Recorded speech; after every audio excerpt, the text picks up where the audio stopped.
Bueno, queridos amigos, ahora vamos a hablar sobre la ley que prohíbe la invocación de cualquier credo religioso en las elecciones 2026.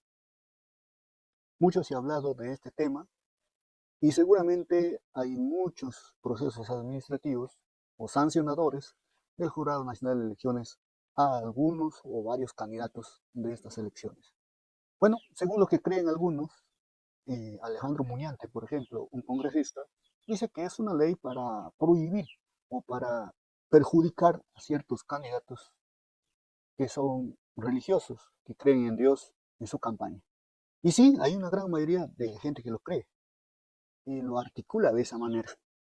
Pero, ¿qué dice exactamente la ley?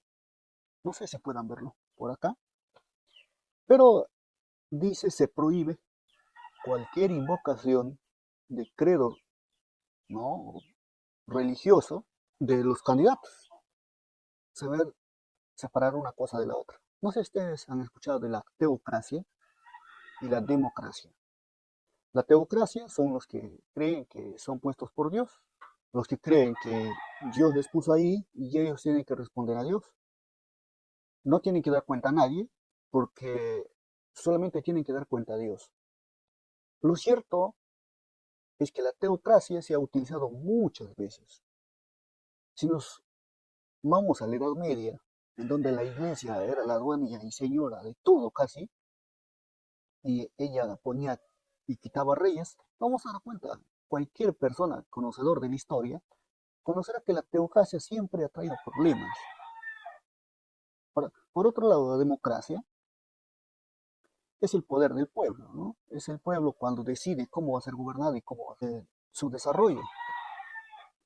Pero también tenemos que conocer o tenemos que hacer hincapié en que la teocracia, ¿no?, los gobiernos, digamos, teocráticos en algún momento, fueron desplazados por los gobiernos laicos.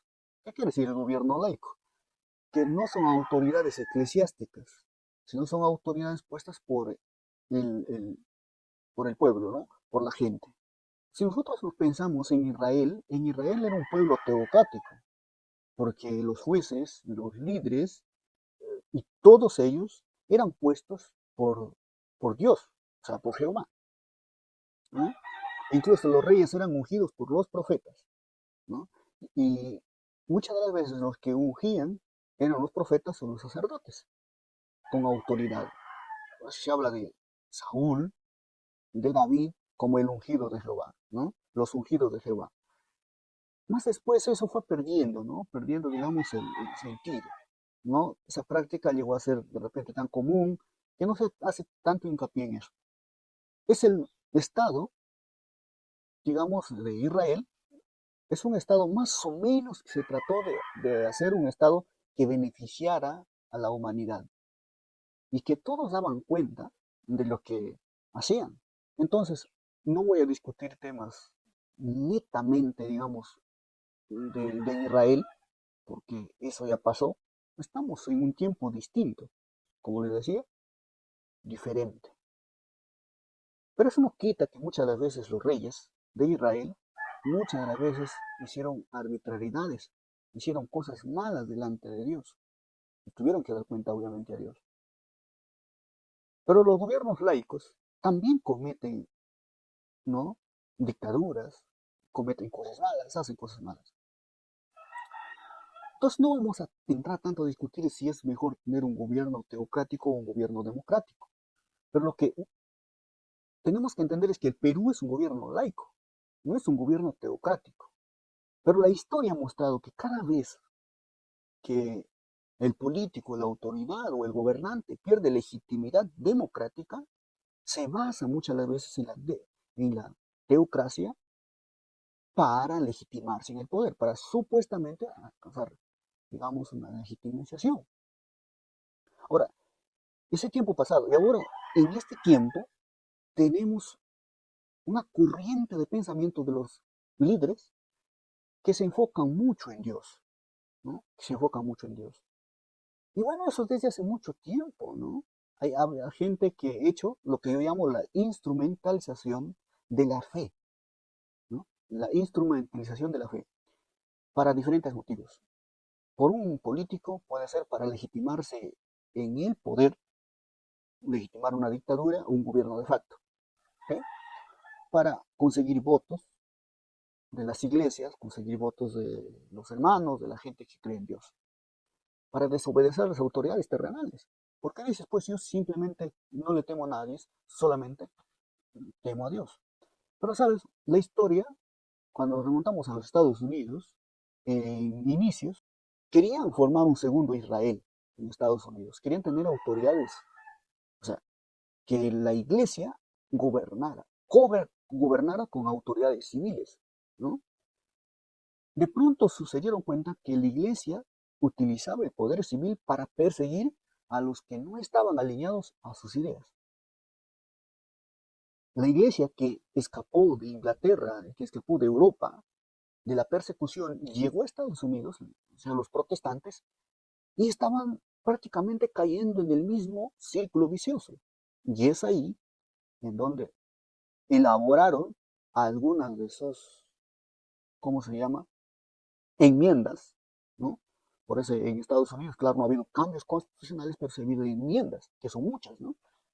Y ahí vemos, según nos dice la primera enmienda de la Constitución de los Estados Unidos, que prohíbe que la iglesia cogobierne con el Estado, que el Estado no se debe entrometer en temas religiosos, claro, siempre y cuando lo religioso no perjudique a la sociedad en general, que lo religioso no limite los derechos de las personas, pero también que el Estado no se entrometa en la religión, ¿no? Debe haber una definición. El gobierno debe ser laico, debe ser aparte, debe ser un gobierno civil, la iglesia no puede. Y este se hizo con el objetivo de que ninguna religión interfiera en las decisiones políticas del Estado, ¿no? Ni el Estado interfiera en las creencias religiosas de las personas. Esa es una base estructural, una base de la ideología de libertad religiosa. Por si no lo conocen los que, entre comillas, defienden la supuesta libertad religiosa. Y bueno, todo cristiano debería entender que la teocracia es muy difícil. Yo no estoy diciendo, y no me malinterpreten, no estoy diciendo que en el Perú, pues algún candidato quiera ponerse y quiera hacer una teocracia, ¿no? Eso sería muy difícil, sería un poco complicado. Y el tema aquí no es que quieran hacer una teocracia, o aunque podría ser, o sea, en el Perú y ahora todo puede pasar, ¿no? Y claro que la Biblia habla de eso, de que en algún momento va a haber gobiernos teocráticos de nuevo. Y por eso que se habla de la persecución, no se han escuchado de la marca de la bestia y todo eso. Eso cualquier religioso, cualquier, digamos, religión deben entender, especialmente los protestantes, deben entenderlo. Pero acá estamos viendo la instrumentalización de la religión, de la fe, para conseguir votos, para conseguir simpatías. Simplemente es así. Yo no estoy en contra de ningún candidato. Yo creo que tampoco el Jurado Nacional de Elecciones esté en contra de algún candidato en especial, porque esa ley es de 1997, ¿no? Y ahora justo se pone ahí. Y según Muñante nos dice que es porque hay muchos candidatos que son religiosos. Pues candidatos religiosos siempre ha habido. Ahora exactamente tendríamos que preguntarle al Jurado Nacional de Elecciones cuál fue el punto de inflexión para que se ajuste, se haga ese ajuste y se dé a conocer mucho esa ley que estuvo dormida ahí, que desde mucho antes debería haberse puesto en práctica, para evitar que la fe se instrumentalice para conseguir votos y simpatías de la ciudadanía. Pero lo cierto aquí es que no podemos permitir que la religión sea instrumentalizada. Y en ninguna parte prohíbe tu creencia religiosa de manera independiente. No está diciendo que un candidato no puede ser religioso, sino que no puede invocar a Dios en proselitismo político. Por eso le digo, la ley deja muchos vacíos legales. La ley no está clara, porque la ley debería decir explícitamente, se prohíbe la instrumentalización de la fe, no debe haber invocación de ninguna fe, ¿no? Con sesgo político y a la misma vez no debe haber para proselitismo político. No debe suceder eso. Jesús dijo, no jures en el nombre de Dios. No jures. Si tu palabra, o sea, si tu respuesta es sí, que sea sí. Y si es no, que sea no. No necesitas jurar en nombre de nadie. No necesitas buscar la religión para que te crean. Pero lamentablemente sucede que instrumentalizamos o cogemos la religión, es algo tan sagrado, tan normal, para cogernos de ahí y hacer que la gente lo crea. Como les digo, cada de uno de esos candidatos que están ahí, que son religiosos, que son supuestamente conocedores de estos temas, deberían tener conciencia de todo y no transgiversar. No se les está quitando el derecho de creer en una religión. Y tampoco creo que se podría, digamos, prohibir a ciencia cierta el debate público de la religión. Pero aquí no hay un debate público de la religión, no hay una persecución aún todavía. No se le está prohibiendo a nadie que guarde el sábado o el domingo. No se le está prohibiendo a nadie que vaya a algún culto. Así que no es un tema de agenda política la religión ahorita. No estoy diciendo que la religión no sea importante y que los políticos estén apartados de Dios completamente. Ojalá hubiera más, digamos, hijos de Dios, hijas de Dios, temerosos de Dios de verdad, no profesos cristianos, porque un profeso cristiano con un cristiano real es distinto. Y obviamente, igual que Daniel, igual que José, igual que muchos buenos gobernantes en su momento, hicieron grandes cosas. Ustedes recuerdan a Esther, a Mardoqueo. Investiguen la Biblia, conozcan la historia y van a entender la verdad de los hechos. No sé por qué tanto se politiza tanto esta ley que prohíbe. La ley está más mal planteada, tal vez. Hay algunos arreglos que se tienen que hacer, obviamente, pero es tarea del Congreso, de usted, señor Muñante, de en su momento poder haber dicho, a ver, vamos a arreglar esto. Ahora que les perjudica a algunas personas, empiezan a hablar de esas cosas. La ley no prohíbe a ningún religioso entrar en política.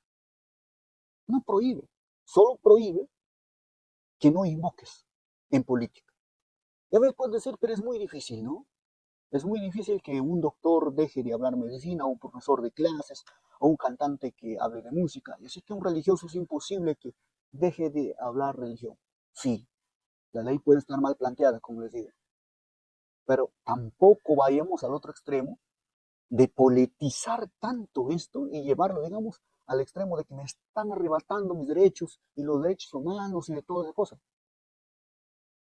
No tendríamos tantos problemas si ustedes fueran creíbles como políticos. No necesitas instrumentalizar la religión, la fe, para darte a conocer y para hacerte creíble. No estoy diciendo que separes tu obra, lo que estás haciendo, tu obra social, tu liderazgo, de Dios, obviamente, todo van juntos. Sabes, incluso el gobernante, este gobernante Darío, a Daniel, atribuyó la salvación del foso del león de Daniel a Dios. Incluso Nabucodonosor,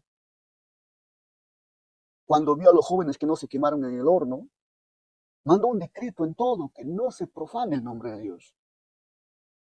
Igual Nabucodonosor, después de estar 7 años ahí comiendo pasto y en la lluvia como bestia, alabó y engrandeció el nombre de Dios y escribió uno de los textos más grandes, Daniel 4, para dejar, digamos, por sentado esto. El tema no es aquí, bueno, es lo que creo yo. El tema no es aquí que tú tengas que dejar, sino no instrumentalices la religión. Ese es el tema. Y otra cosa, debemos tener mucho cuidado. Porque si se le recordemos que Constantino utilizó la religión para fines políticos. Él nunca no se convirtió al cristianismo, sino que convirtió al cristianismo. Es una combinación. Y eso, aunque algunos no lo quieran aceptar, miren cualquier documental o cualquier. Constantino utilizó la religión y él no se convirtió en cristianismo. Simplemente se bautizó, pero lo bautizaron ni siquiera como se bautizó Jesús. Y se implementaron cosas que no deberían implementarse dentro de la iglesia. Ahora, no permitamos que un religioso fanático, de algún modo, utilice la religión para conseguir votos. Y peor aún, en el futuro, la, un religioso fanático va a querer propagar su religión a través del poder civil en contra de lo que ahora se pretende hacer llamar la libertad religiosa. Entonces, ¿dónde estamos? Esa es mi humilde opinión de mí. No soy teólogo, así que no lo tomen todo por sentado, pero creo que todos tenemos el derecho de opinar. Y claro, yo soy cristiano y he visto a muchos cristianos entrar en política. Y no digo que esté mal. El problema es que no utilicen la fe de mala manera. No utilicen, no traigan oprobio a la causa, no hagan quedar mal a sus iglesias, no hagan quedar mal a la fe, no hagan quedar mal a Dios. Porque muchas de las veces, ustedes que están en el poder, ustedes que son autoridades, ya sea civil o religiosa, son los que representan la cara visible de Dios. Y la gente va a tener una visión de Dios de acuerdo a cómo ustedes se comporten. Tengan conciencia. Eso es todo. Cualquier información adicional pueden encontrar en la descripción del video. Muchas gracias.